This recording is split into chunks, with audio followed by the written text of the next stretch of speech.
Welcome to Behind the Body. I'm Andrea, certified nutrition and fitness coach. In my 30s, I lost 20 pounds and I've maintained it well through my 40s. Every week here, we talk about what's really happening with perimenopause and weight gain, what to do about it, and the brutal but beautiful truth about this stage of life. Whether you're just starting or tired of starting over, you are in the right place, and I'm so happy you're here. Let's dive in. Welcome back to another episode of Behind the Body, or if this is your first time joining us, welcome. We're so happy to have you here.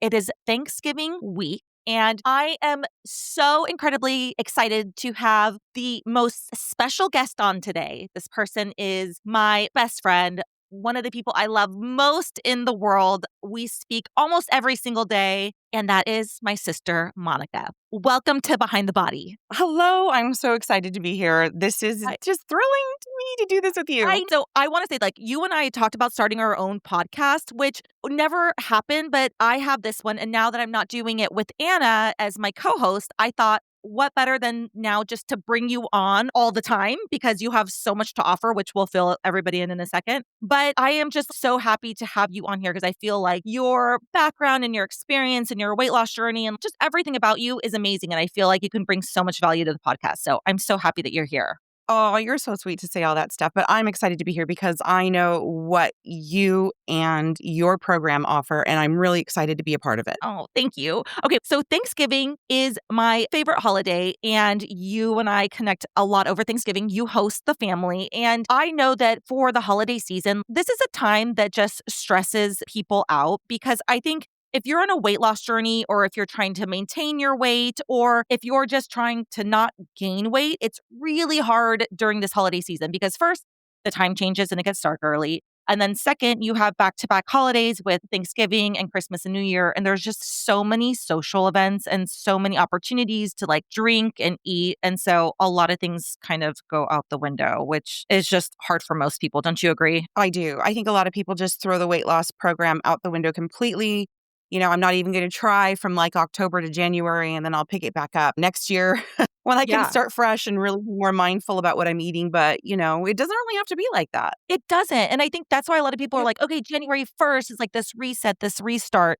And I agree. It does not have to be like that. And so I want to talk about, first of all, you lost quite a bit of weight. And I want this to be its episode on its own. So we don't need to go into a great amount of detail, but just to let our community know, tell us a little bit about your weight loss and the journey within the last year. Because this actually will be correct me if I'm wrong, but it'll be your first Thanksgiving at this new weight, right? Right. No, that's 100% correct. Yes. So tell us a little bit about the last year and your weight loss journey. So it's really been about a year and a half, but I started out at, honestly, and a lot of people tell me I don't look like I weighed this, but I know how much I weighed. I started out at 277 pounds, which is a lot. And in another episode, we'll get into the whys and what fors behind that weight. But since then, I've lost 120 pounds. Amazing. And I'm now at 157, which, it took a lot of time. It took a lot of effort and a lot of work. But I have to say, overall, it hasn't been really that hard to get to this. Well, in the beginning, it was hard. Now it's much easier to maintain this weight and, not really feel like I'm sacrificing all of those things that I need to sacrifice to stay here, which is really great. It's a great place to be. Well, and I will say, though, because just observing you, it's not a sacrifice anymore because you've made these things your habits, all the things that you do to maintain your weight. It does take a fair amount of work, I think, especially from the outside looking in. But because you've been doing it so long, because you've been so committed, you've actually, in my opinion, transformed your lifestyle and have created really healthy habits that make it feel like you're not sacrificing and it doesn't feel like you are restricting yourself and doing all of these things to maintain that are not natural to you. That is 100% true. It's so funny that you get to this point where you sort of establish this routine in your mind. I mean, it's 100% mental where you think, I eat these things, I don't eat these things. I think in the beginning, you start out saying, I can eat these things, I can't eat these things. But after a while, it just becomes, I do eat these things and I don't eat these things. And it really has just become a lifestyle for me. And, there are a lot of ups and downs to it initially, and I'm sure we'll get into that in another episode. But Now, does it feel like I'm sacrificing anything? Absolutely not. It just feels like almost like a preference. I think a lot of people eat, let's just take, seafood, for example. A lot of people say, "Ew, I just don't eat seafood." And that's sort of the way that I've become with it. I don't eat these things anymore. And honestly, I don't even miss them. So it's just become lifestyle. It's become routine. It's become rote. And it's just not even something that I feel like is a sacrifice anymore. So you 100% hit that nail right on the head. I think it's so interesting that you said, I just don't like that anymore because I honestly thought that that was me. Like, this is one example, but it was years ago that I was like, I need to cut out fattening foods that have no nutritional value. And mayonnaise was the first to go. And then I trained my brain to think, I don't even like mayonnaise anymore. It kind of grosses me out, which in fact, it all started just from wanting to reduce these high fattening, low nutrient dense foods from my diet. But I've never heard anybody else say that. So it's so interesting that you kind of train your brain and that you said that because that's exactly how I am with certain foods. And it's so funny because, gosh, the other night I was, just as a little aside, I thought, oh, I really want some bread. And I never eat bread. So I broke off a little piece of bread and when it hit my stomach, it was like not even satisfying. I didn't get from it what I thought I was going to get from it. And I just sort of reiterated for me, well, that's why I don't eat bread anymore.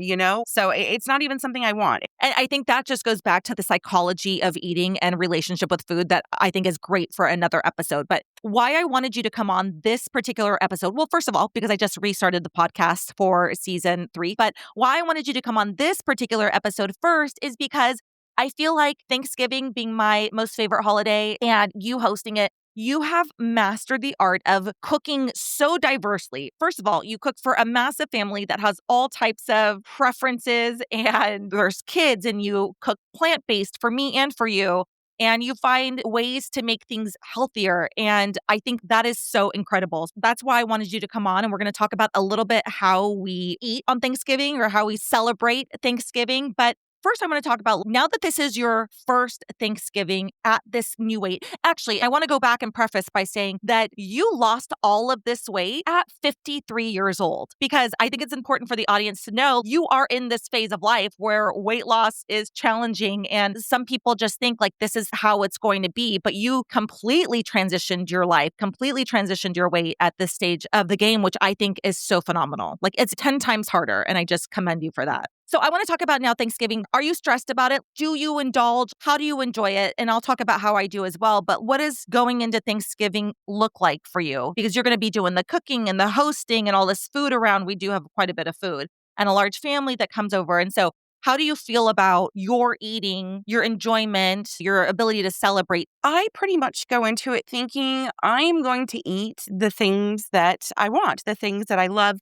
the things that traditionally mean home and hearth and family and all of those great things that you and I love so much about Thanksgiving. But I'm just going to have a little bit of everything. Our mom loves to cook. Like food is her love language. And she feels like if she's not feeding us that, we're not feeling her love. And there are some items that she makes that I like to indulge in, the stuffing, the sweet potatoes, those kinds of things. So I feel like if she doesn't see me take a little bit of it, it's going to make her feel bad. And plus, I really want to eat those things. So I just take like a little scoop of everything. I have a couple bites of everything. And if I don't finish the little bit that I took, that's perfect. At least I got to try it. I got to taste those things I love to taste. I'm certainly not holding back from eating the cheese on the charcuterie board. I can tell you that much. And the same with dessert. I'm just going to take a little sliver of everything and that's it. By the end of the day, I would have had 1 or 2 bites of everything and that's perfectly fine with me. I feel sated. I feel satisfied. And I feel like I got to enjoy the meal with the family, which is really the most important thing to me.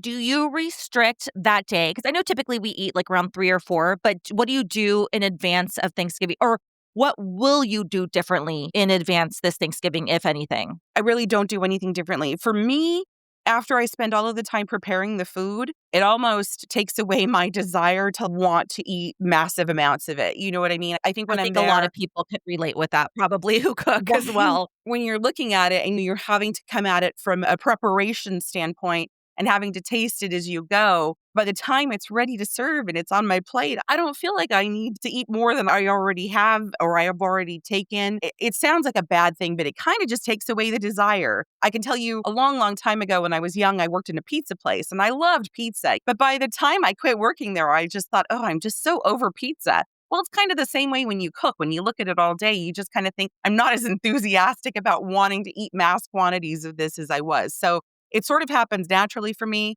I get up in the morning, I have my coffee, I take my supplements. I might have a little bite of some yogurt or whatever. And then I just kind of roll into the day of like massive cooking. And by the time that the food is ready to be served, I'm sort of over it. So that's where I'm at with it. And what about alcohol? Because obviously alcohol is highly caloric, but it's in abundance around the holidays and for us on Thanksgiving. So what do you do about alcohol? Do you restrict? Are you mindful of it? Are you thinking about it? Not just in terms of like the intoxication, but in terms of the calories. Well, I've sort of trained myself with this new lifestyle and this new diet to not drink the things that add a lot of unnecessary calories to my cocktails. So I've sort of learned to drink things straight.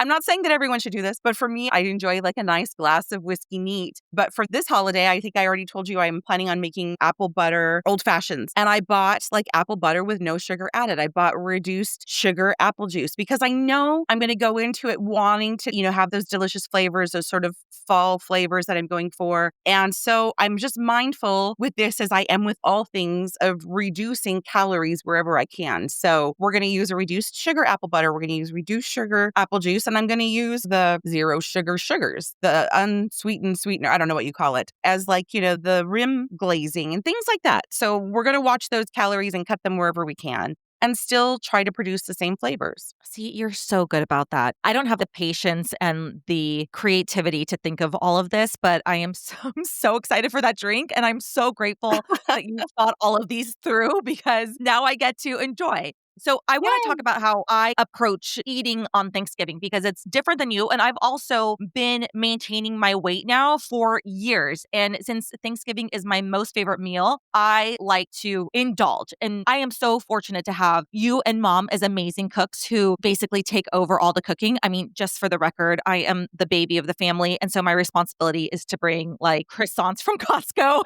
I have the lowest responsibility for the Thanksgiving meal. I don't know how that happened, but I actually now, as you're talking about cooking and not necessarily craving the food, I almost now wish I was part of that because I come in fully hungry and ready to eat everything. But because of that, because I love Thanksgiving dinner, because I love your cooking, it's so nostalgic, it's so good that I really plan my day around it. So we eat around like 3 or 4. This year might be a little bit earlier, but I focus primarily on protein and drinking water. So I make sure I get as much protein as I can in the day and a little bit of carbs if I need to, or a little bit of fats if I need to. But Thanksgiving dinner is such a carb and fat heavy meal that I really try to reserve all of those for the dinner. That way I can really eat everything that I want. Now, I'm not going to go, eat 3 servings and just be sick, but usually I am really, really full after Thanksgiving dinner because everything is so good. And also, it's one day a year. So I really just let myself enjoy everything.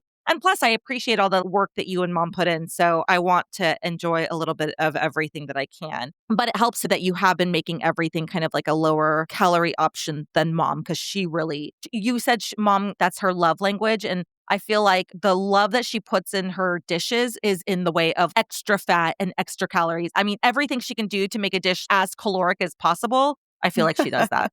She does. Which is She kind of totally does. brutal. It's kind of brutal. So for Thanksgiving, I just kind of go all out. I don't track anything. I just try to front load with protein, front load with water to make sure I'm hydrated. And then with alcohol, I think this year it might be different than others, where historically other times I bring the wine and I open the bottle and it's like constant wine and drinking and filling up the glass. I don't know if you and I have talked about this recently, but I haven't like been drinking hardly at all. It's just not something that appeals to me anymore. So I rarely drink. I mean, I will indulge. It's just not a priority for me. And it's almost like I just never feel like it. So this Thanksgiving, I was like, yeah, I'll bring some wine, but like, do I even want wine? I don't know, but I certainly want an old fashioned. That sounds amazing. But I don't think I'm going to be drinking as much as I do usually. And I don't know if that's just coming with age or coming with the fact that like it's so much harder to maintain weight.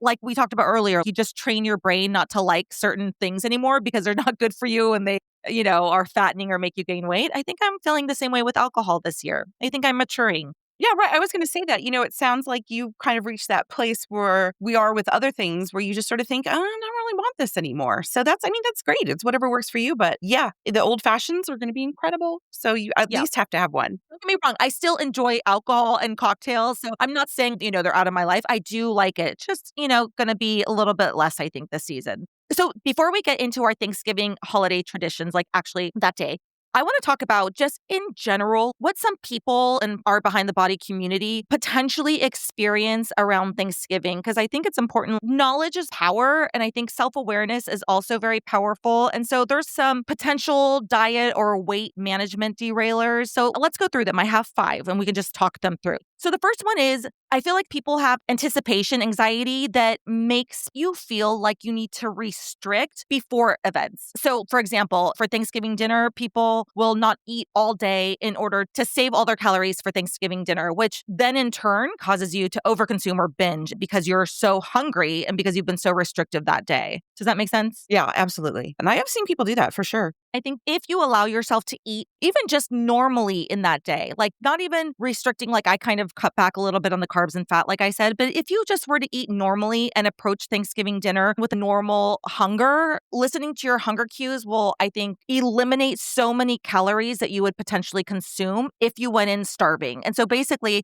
if you just ate normally during the day and you go eat Thanksgiving dinner, maybe you're eating 500 calories more than you would on a typical day. But if you go in just starving, that can increase by 50 to 100%, depending on like how psychologically you are wanting to eat or how hungry you are. And so I feel like if you're normal or, you cut back just a little bit during that day, that you can save a ton of calories while still enjoying yourself. I think that was probably overwinded, but anyway, that's one derailer. So number 2 is the guilt spiral after one indulgent meal, and that could lead to overeating for the rest of the holiday weekend. And you and I just talked about this recently. People who are super restrictive or on diets, and they're like, okay, I'm going to allow myself Thanksgiving dinner to go off the diet. And then because Thanksgiving's on a Thursday, you then wake up Friday and you feel like, okay, screw it. I already overate. And so I'm going to overeat Friday. And then Saturday, I'm just going to be off the rails and Sunday. And all of a sudden, rather than just one meal, you're on like a 3.5 day bender. Oh, that's so true. There's so many times in my weight loss journey of, starts and stops over the years where I would say, well, I'll start it on Monday. And I feel like that's exactly what this is saying. I screwed up the weekend. I might as well just scrap it all and I'll start fresh on Monday. And that mindset that you can start over or that you ruined your progress or that there's even good foods or bad foods or on your diet or off your diet. It's just all a mental game with how you Mhm. associate eating, right? It's like, and you're a great example of this. If losing weight is something that you aspire to, something you want long term, then it's a lifestyle. It's like, okay, I'm going to mold this into my lifestyle however works best. So I get to live my life, that I get to enjoy events, I get to enjoy foods, and there's not this like start and stop or this push and pull. The third one is, and you talked about this earlier with eating mom's food, but it's the social Mhm. pressure to eat someone else's cooking. Because I do feel this, Mhm. especially if you're a guest at somebody's house and they've made all this food or maybe made something special for you or brought a dessert, they want you to eat it. It's like people associate people eating their food with love and respect and appreciation. Right. And that could really cause somebody to overeat or overconsume foods that maybe they don't even want to eat. I have 100%. Yeah, this one is like shine a spotlight on this at our house because, when you and I both decided to cut meat out, it was like a huge ordeal for our mom who couldn't now watch us eat meat. So I can see how other people would feel that, especially with desserts and things like that, that people tend to bring to family gatherings or to, friendsgivings or whatever. I'll bring dessert. Try some of my dessert. I can see how that can really snowball. And you're right. Mom is the perfect example of this because I don't know if Yeah. anybody provides greater guilt than she does. Like when I went plant-based, I mean, I've been plant-based for years now. And of course, I've incorporated certain like fish and other things into my diet. But she still asks me, can I eat turkey? Can I eat Yeah. like other I things? know. But it's because she doesn't want to accept the answer. It's like she can't accept Right. that I can't eat, I'm not eating her food. And also, since I become more health conscious, now the foods I used to love and indulgent that she would make, I now don't, or definitely not as much, because it's just not worth it to me to consume all of that fat and all of those calories in her foods. So I get the guilt and I feel the guilt, but I still don't eat it. I don't succumb to the pressure. But man, it could be Right. really challenging, It especially if is. people don't want to Yep. be disrespectful to the person cooking. It's like, What do you do? Mhm. Yeah, I know. Well, Well, in the yours case of meat, we don't eat it. But, dessert, take a bite and move on. and you actually made a great point where you put a little bit of everything on your plate, which I think is so smart. So, like, nobody feels like their food is Right. left out, and if you like it, you just have a bite, and hopefully nobody's managing your plate when you're eating. Okay, so the next one is the disrupted routine that eliminates your normal structure. Again, this is kind of fits in with that second one, but it's basically like you're good Monday through Thursday, or you have this plan where you eat a healthy breakfast, you pack your lunch for work that's healthy, you have a healthy dinner. And so you're in this structure and in this routine. And then you have this breakup with the Thanksgiving high calorie, high carb, high fat meal, and then that rolls right into the weekend. So a lot of people, and I am one of these people who relies on structure and routine in order to maintain my weight. And so I know that this can be hard. Of course, I've been doing it for a number of years now, so it's easier for me, but that is tough to kind of break up the routine. Wouldn't you agree? Yeah, especially when people who do meal prep and things like that, this is so far out of what is their normal that it definitely can throw you off and cause a lot of mental stress, like, how am I going to manage this? Also, and this is something I've stopped doing a long time ago, but a lot of people are offered to go food after Thanksgiving dinner to take home with them. And I used to be, especially like back in college or like my early post college days, I would be like, yes, give me every single bit of leftover food. I am taking it home with me and I can't wait to eat it all. But now I'm saying, no, thank you. I am not taking home any leftovers because it's just, I know that I will eat it, obviously, with Thanksgiving being my favorite meal. I know I will continue to eat it. And I just don't wanna carry that into the weekend. And I know that may sound restrictive to some people, but I wanna get back to my routine. I wanna get back to my normal eating. And so that's one thing I don't do. But you, on the other hand, do keep a lot of leftovers in your house. How do you handle that? Oh, I'm not even tempted by the leftovers, fortunately. I think I'm lucky that way. Once Thanksgiving is done, I shut it down and I move on. But the leftovers, like you said, the college, I've got 3 20-something year olds. They'll go through those leftovers like crazy. So for me, it's not a temptation, but I definitely understand how it can be for other people. And I think you're wise not to take it home with you. Just say, you know what? I really appreciate the offer, but I don't want the food to go to waste, or, whatever you have to say to get out of it. Just bow out gracefully and leave it at that. Even if you really love the food, I think it's doing yourself a favor if you just go home empty-handed and get back to your routine Right. on For sure. Friday. Yeah. And then the For last one, sure. which we already kind of touched on, was the alcohol consumption. Obviously, around the holiday season, I feel like alcohol consumption increases. There's so many social events. And, with alcohol, obviously you get the empty calories, but it also lowers your inhibitions. And I know for me, especially, not necessarily that when I'm drinking, does it make you want to eat more? Although it probably makes you less mindful. But one of the main reasons that I stopped drinking as much is because I don't like the way I feel the next day. I am just kind of sluggish. I'm a little bit cranky. I don't feel like myself. But my inhibitions the next day go down where I'm just like, ugh, I don't care what I eat. Just give me something, make it easy. I can't think about it. I can't work that hard to get it. So that's where alcohol really affects me and probably others as well.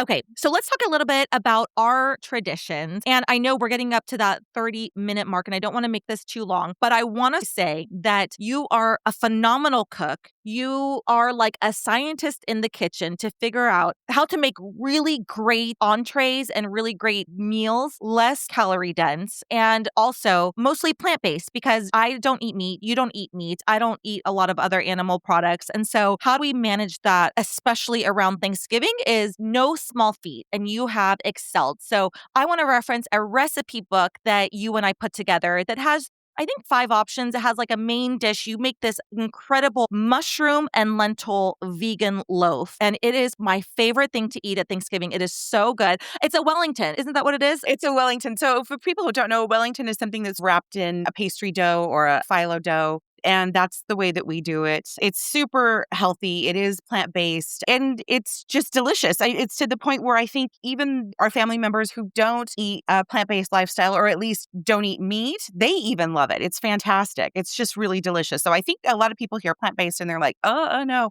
No, it's amazing. And it's just a healthier way to approach, something that's savory and hearty, like your main dish. It is so good. The puff pastry makes it I mean, don't get me wrong. I wouldn't say it's the healthiest thing, but it's certainly healthier than dark meat turkey. But you've also found other things to make super healthy, like a green bean recipe, a healthy stuffing recipe, although it is a veggie stuffy recipe. But I love your idea about making regular stuffing with hero bread. And in case nobody knows about hero bread, I've mentioned it on my YouTube and other places before, but it is healthy, high fiber, high protein.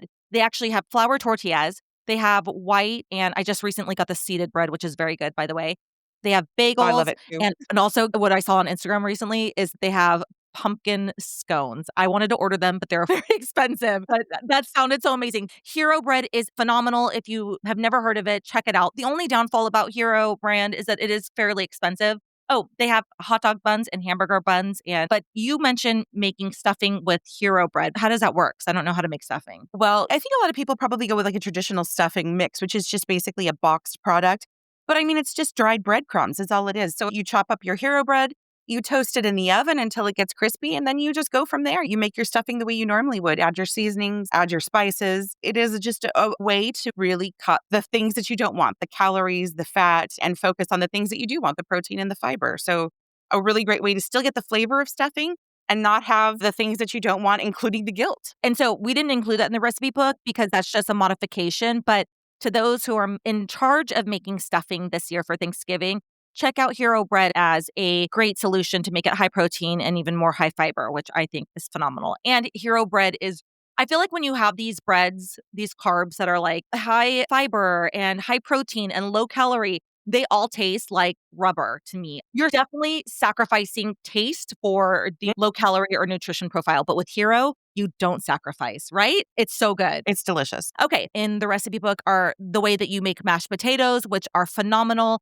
And then also you have this chocolate bundt cake that is so good and that you've also managed to make reduced calorie in all the best ways possible. And what I love the most about your recipes is that you work so hard to make sure that there's no sacrifice in the taste. And we know this not just because of us, but because our family members who do not care about calories and who prefer taste over everything love the food that you make. I think I approach it like a game. It's fun for me to try to take these things that people love. And I do this every day with my family because I cook dinner every night for the whole family. I try to find ways to make it healthier. And I think number one, you educate yourself. You need to know where your fats, where your calories, those things that you're adding to your food, where those empty calories that you don't want are coming from. And then find healthy alternatives to replace them without sacrificing flavor. And you're right. I think we have 100% achieved that because people in the family who don't eat vegetarian or who don't eat vegan, because you're more vegan and I'm vegetarian, and even, my daughter, Naomi, she doesn't even really care for meat. So we've found ways to make these foods that the carnivores love, these side dishes that the carnivores love without sacrificing flavor. They don't even realize that they're eating something that's vegan. And I love that. That's the challenge for me. And it's fun. It's like a game. I found a way to turn it into a game. Like, how can I convince these people to eat these foods or not even tell them that they're eating vegan food, which I have done. I've done that before with extended family members. That's what we do I with get them. mom. I remember with mom and the mashed potatoes. I remember we're like, okay, mom, they're not vegan because for some reason our mom has this association that everything that's plant-based or vegan or low calorie is just going to taste terrible. She won't even taste it and she'll just think it's awful. We don't even So we have tell to them. trick We her. just serve it. And they're like, this is delicious. What is it? And I'll tell them at the end, oh, by the way, you just ate a vegan dessert or a vegan entree. So they don't even know. You know what we should have included in our recipe book is the dessert that you're making for me for this Thanksgiving, the bread pudding. The pumpkin bread pudding. Pumpkin bread pudding. I mentioned on my last episode that I'm obsessed with every single thing pumpkin.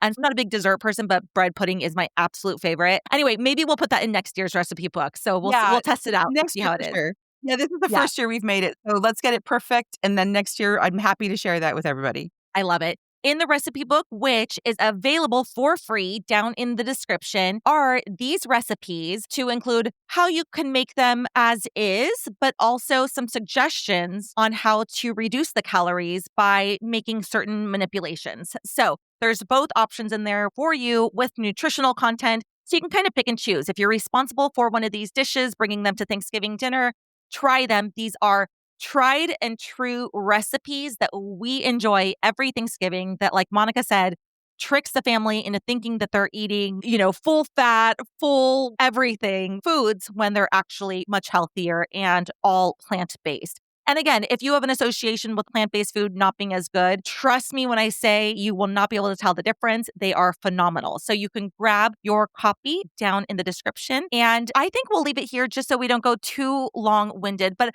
I love you so much. I feel like there is so much more to talk about, so much you can offer our community in terms of insight on your journey and your mindset. And I want to have you on all the time. So I know that you already told me, but you will come on as much as possible, right? Yeah. Oh, absolutely. I would love to share. There are so many things about my lifestyle and challenges that I face that I would love to share with other people because I think a lot of people probably have similar challenges, in feeding the family and still trying to lose weight. So I would love to come and share more and talk more about my journey and my struggles and hopefully help encourage other people and make their lives much easier. I think you are such an inspiration again at 53, almost going to be 54, to have embarked on this journey and been so successful with it. I admire you so much and your strength and also just your whole attitude that's changed around food and your relationship with food and yourself. And I feel like it's so exciting to have, I guess, like uncovered this version of yourself at this phase of life. And I say this phase of life because a lot of our community is 40 and older. And sometimes you just feel like this is it and this is how it's going to be. And everything other than our current state is just too hard or not worth it, or you can't get to where you want to be. And you are just a prime example of the fact that that's not true. None of this would have happened without you. You are core and pivotal to this whole process, and I am so grateful for you and your help in this. So thank you. I love you, and I can't wait until you're on again. One quick thing before everybody goes. If you liked what we talked about, I would love to hear a comment, any questions for me or for Monica. And also, I send out a weekly email that's basically more of this, but in short form. One useful strategy from my own journey, real talk about what's working, and also when I'm screwing up regularly. And I don't sugarcoat anything. So think of it like texting with a friend who's figured out how to maintain her weight loss through her 40s and wants to share the real behind scenes. So if that sounds good to you, head to behindthebody.com/newsletter. It comes out every Tuesday morning, and it will be your new favorite tradition, besides Taco Tuesday, of course. Thank you so much for tuning in. Monica, thank you so much for joining us. I'm so glad that you did. Thanks. I can't wait to see you. Happy Thanksgiving, everybody. Happy Thanksgiving.